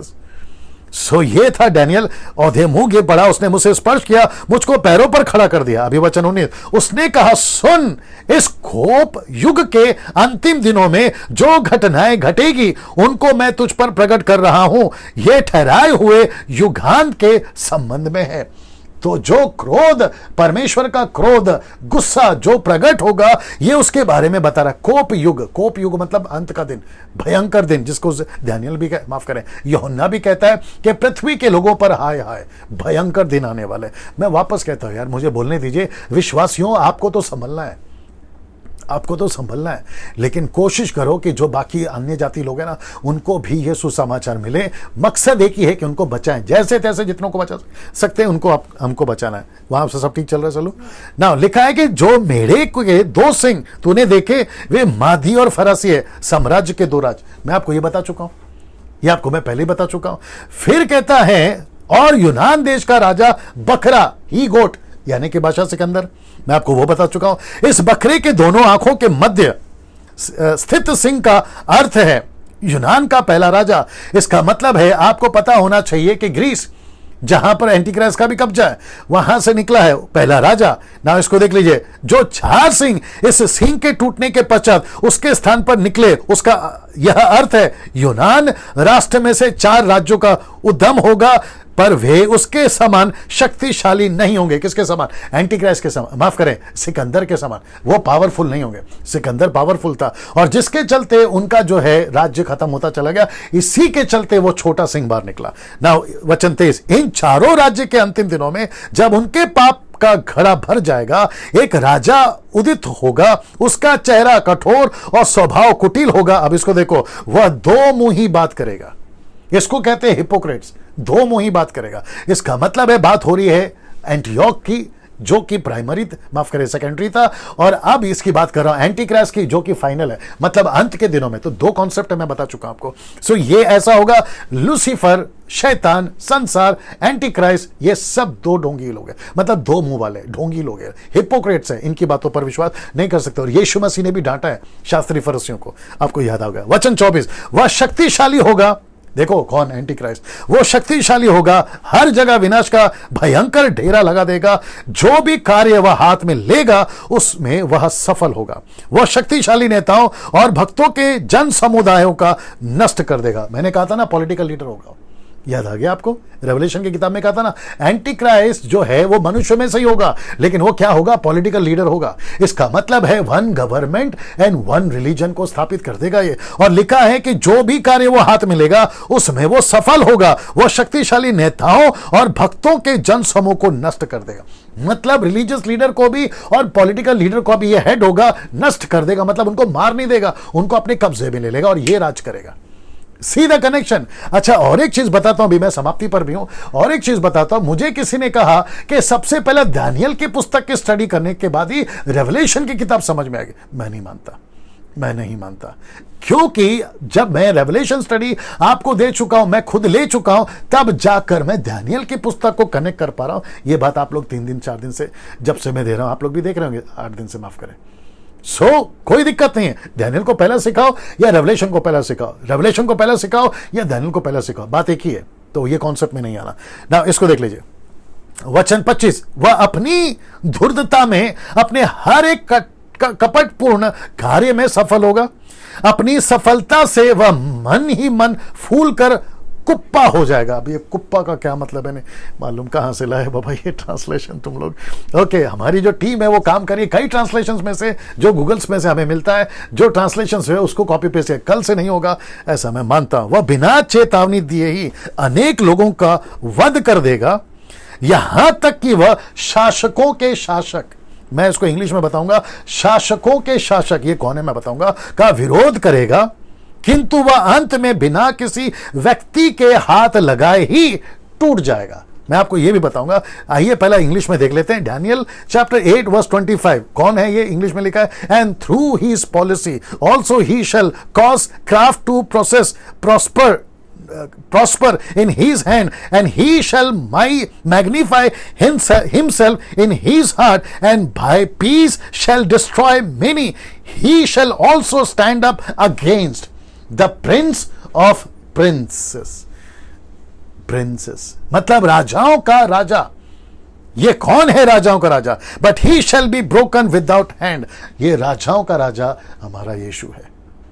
ये यीशु के भी विरोध में आएगा, देख लीजिए ना, ये यीशु के भी विरोध में आएगा। लेकिन आपको पता है ना, 20वें अध्याय, प्रकाशित वाक्य के 20वें अध्याय में यीशु मसीह ने इसको आग में डाल दिया, जिसको कहते हैं दूसरी मौत, आग की झील में डाल दिया गया। इसलिए तो लिखा है ना कि बिना हाथ लगाए ये टूट जाएगा, मतलब इसको अनंत काल के लिए नरक में डाल दिया जाएगा। ये उसको कनेक्ट करता है ना। दोस्तों अब इसको देख लीजिए, वचन 26, जो तूने संध्या और सवेरे का दर्शन देखा है, 2300 वाला की बात कर रहा हूं, जो तुझे बताया गया है वो सच है, ऐसी घटना घटेगी ना। बड़े ध्यान से सुनिएगा।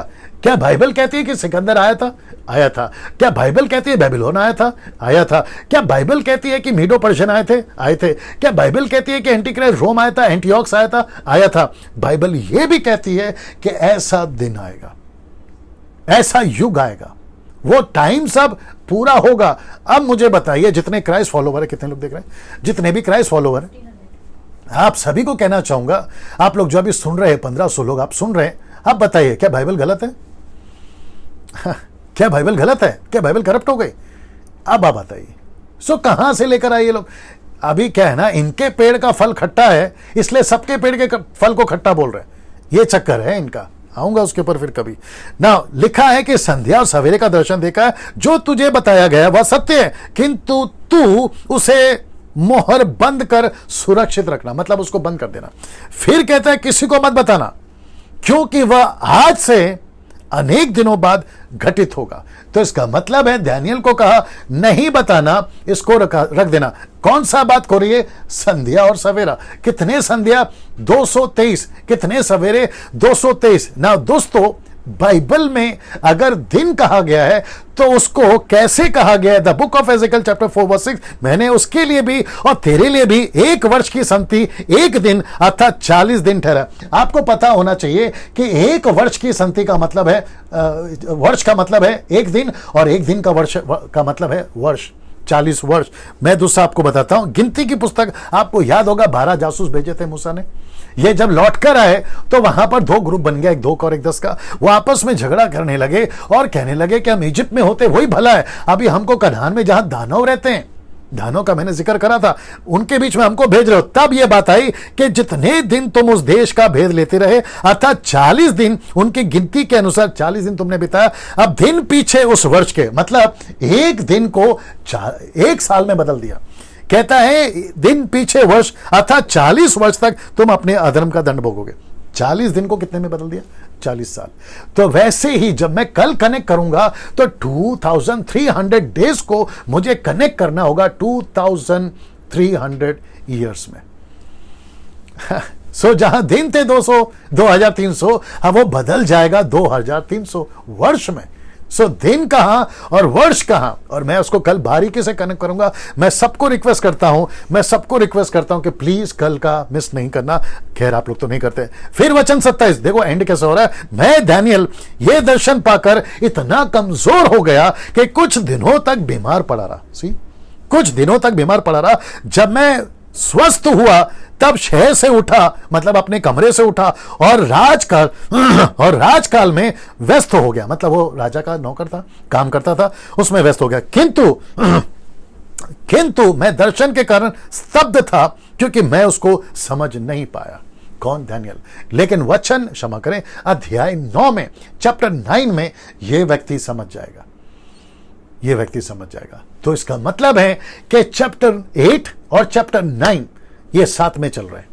अब क्योंकि मेरा कॉन्सेप्ट है 1 दिन 1 चैप्टर, और उसके लिए 1.5 घंटे अभी ऑलरेडी हो गए, तो कल इसका कंटिन्यूएशन है।